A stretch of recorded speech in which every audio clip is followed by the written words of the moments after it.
Joe Burrow. Oh, he ain't Joe Cool no more, it looks like. He's been looking like Joe the Robber lately with that contract that he got from the Bengals. This is Sports Guy talking that you guys are watching and listening to. I am Dustin Tran, your host, as I am here today to talk about the struggles of Joe Burrow and the Bengals. Joe Burrow is currently the highest paid player in the NFL as he was coming off of a Super Bowl appearance and making it to 2 AFC Championship games in his short NFL career. However, that has not translated into success for the Bengals in 2023 as they lost their first 2 games to the Browns and Ravens. Before I say anything else though, I want to present you guys with the topic question. So here it is. Is it time to panic about Joe Burrow and the Bengals? Honestly, the short answer is no. It is not time to panic about Joe Burrow and the Bengals. Now, let me give you the long answer for why it is not time to panic about them. It's because of the fact that Joe Burrow last year started out 0-2 for the Bengals, and it looked like he had forgotten how to play football. You even had some people saying, oh, Joe Burrow, he got in a fluky playoff run, and he still hasn't really been able to prove that he could play football at a high level last year. That's what people were saying about Joe Burrow last year when he started out 0-2, and what happened? Joe Burrow took the Bengals to the AFC Championship game, and they ended up winning the AFC North Division title. So I think in this case, the Cincinnati Bengals, they're going to be just fine. They need the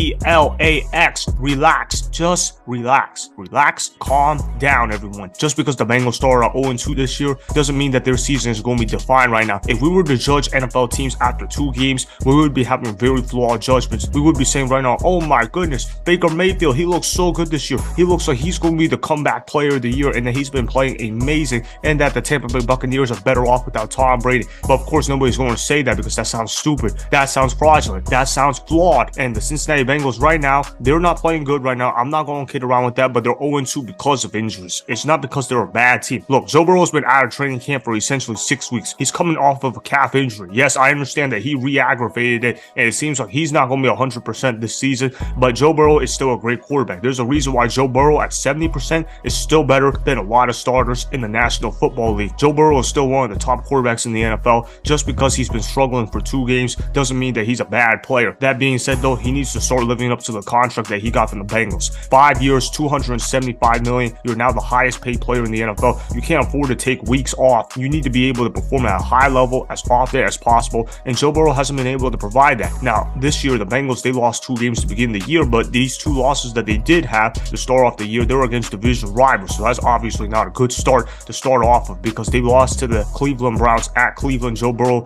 he seems to be struggling against the Browns because he's only beaten them once in his NFL career, so obviously he needs to fix something that's been going on because whatever's been happening to Joe Burrow, he's been getting owned to the Browns since day 1 of his NFL career, and then he loses to the Baltimore Ravens, a team that didn't even have Odell Beckham Jr. playing because he injured his ankle. So when you look at it from that perspective, the Cincinnati Bengals, they need to obviously get their act together because in the AFC, they can't really afford to fall behind too much. Now, if they were in the NFC, okay, they'd be fine, but even in the AFC, they need to get it going sooner rather than later. They need to step up their urgency. Zach Taylor, the head coach of the Bengals, needs to go ahead and tell his team, hey man, we can't rely on Joe Burrow to carry us to victory every game. The defense has to start playing championship caliber. The receivers have got to start playing better. Where's Jamar Chase been? Jamar Chase is supposed to be a superstar wide receiver. We're supposed to be talking about Jamar Chase as the 2nd best wide receiver in football behind Justin Jefferson or something along those lines. And Jamar Chase has not played to that level. Jamar Chase has played very pedestrian for his standards as he has not played great football this year. I need Jamar Chase to start getting going. I need T. Higgins, even though he showed up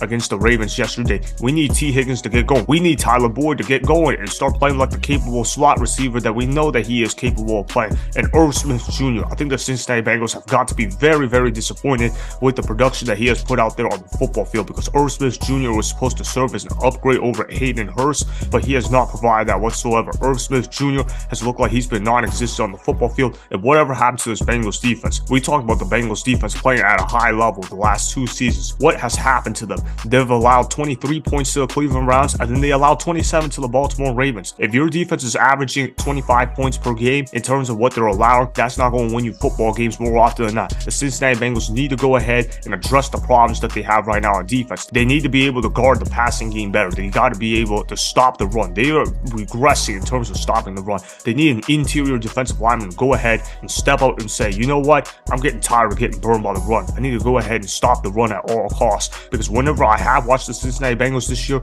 they haven't done a good job stopping the run whatsoever. It's like why guys like Nick Chubb was going off in week 1. And it's like, oh my goodness, man, they are in the rain. They are playing in bad conditions. They ain't going to throw the ball with Deshaun Watson. They're going to keep running it with Nick Chubb, because Nick Chubb is one of the top running backs in the game of football. But the Cincinnati Bengals, for whatever reason, cannot stop the run whatsoever. Now, do I think the Bengals can fix the rush defense problem? Absolutely. I think the Bengals can go ahead and get better at stopping the run, because they were pretty good at stopping the run the last 2 years, but they haven't been able to do that this year. But I think they'll be able to do that. They just need to be able to focus in practice, and they got to be able to correct some things. Now, as far as do I think the Bengals can still win the AFC North? Yes, I still think they can win the AFC North, because of the fact that Joe Burrow doesn't really play his best football in September anyways. It's not like Joe Burrow plays great anyway this time of the year. Joe Burrow is a December and January type of quarterback. What do I mean by that statement? What I mean by that statement is that Joe Burrow plays his best football late in the season. For some people, the real season starts for them in December, and Joe Burrow has that, because even though Joe Burrow, he might put up pedestrian numbers here and there, he might end up being a great quarterback come December and January, because September and October, he might look like Matt Ryan, but come November, December, and January, he looks like the second coming of Tom Brady. And I think Joe Burrow can even get this thing turned around right now, because they play the Rams on Monday night next week, and I'm thinking, okay, this Rams team, even though they have been competitive the first 2 weeks, they don't have Cooper Kupp on Monday Night Football. It's not like the Rams can run the football particularly well, and the fact that they have a poor O-line as well, so they just need to get some pressure on Matthew Stafford and force some mistakes from him. If they can go ahead and do that, this is a game that they can win on Monday night. And then, of course, they get to play against the Titans in week 4. That should be a win, because of the fact that the Bengals have owned the Titans in recent years. And then they play the Cardinals in week 5. Although the Arizona Cardinals have overachieved this year, it's not like the Arizona Cardinals are still a good football team whatsoever. The Arizona Cardinals are still on pace to be the worst team in football this year. So when you look at the Bengals' next 3 games, you have to think to yourself, okay, they got to be able to find a way to win each of those 3 games, because these are all winnable games. And you can even go as far as week 6 as well, because they play the Seahawks at home. And even though the Seahawks are a good football team, the Cincinnati Bengals are also a good football team as well. So that could be a 50-50 game. When you look at the Bengals schedule, you'll also see that there's a week 7 bye in there. If I'm the Cincinnati Bengals, I'm telling myself, if we can get the 3-3 by the bye week, I feel pretty good about my chances of getting back to the playoffs and winning the AFC North division title, because I know that Joe Burrow plays elite football in Novembers, Decembers, and Januaries. I know that Joe Burrow can still play football at a high level. To overreact after 2 games would be kind of pretty insane to do. If we were to do that, we would be saying, oh my goodness, the Buffalo Bills, they don't look good anymore. Josh Allen keeps turning over. We would be saying for the Kansas City Chiefs, oh, Patrick Mahomes, he's a system quarterback, because he hasn't been able to look good in the first 2 weeks. So what I'm trying to say is people need to stop worrying about how bad Joe Burrow and the Bengals have been playing. Obviously, he hasn't played well. That being said, though, he's got plenty of time to turn it around. They just need to step up their urgency. I still got the Bengals going 11-6 and winning the AFC North division title. They're still going to be a good football team this year. I don't think people need to overreact and think that, oh my goodness, the world is crashing down in Cincinnati and that Joe Burrow has forgotten how to play football. He's still the second best quarterback in football, only behind Patrick Mahomes. He just needs to get healthy and play good football, because that's what he's capable of doing. If he can do that, then the Bengals will be just fine. So that is why it is not time to panic about Joe Burrow and the Bengals, although they do need to step up their urgency sooner rather than later. Remember, go ahead and subscribe to Sports Guy Talking, like the video, and please comment down below. If you guys do that, I may shout you guys out in my Instagram story every Monday. That will be for the @Dustin Tran Instagram account. Make sure to follow me on Instagram @Dustin Tran and @Sports Guy Talking.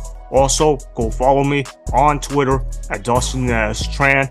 Again, go ahead and do those things that I just told you guys to go do. Hopefully, you guys enjoyed the content that was just produced.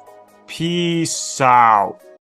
I hope you enjoyed that video. Want more Sports Guy Talking, the home of great sports content?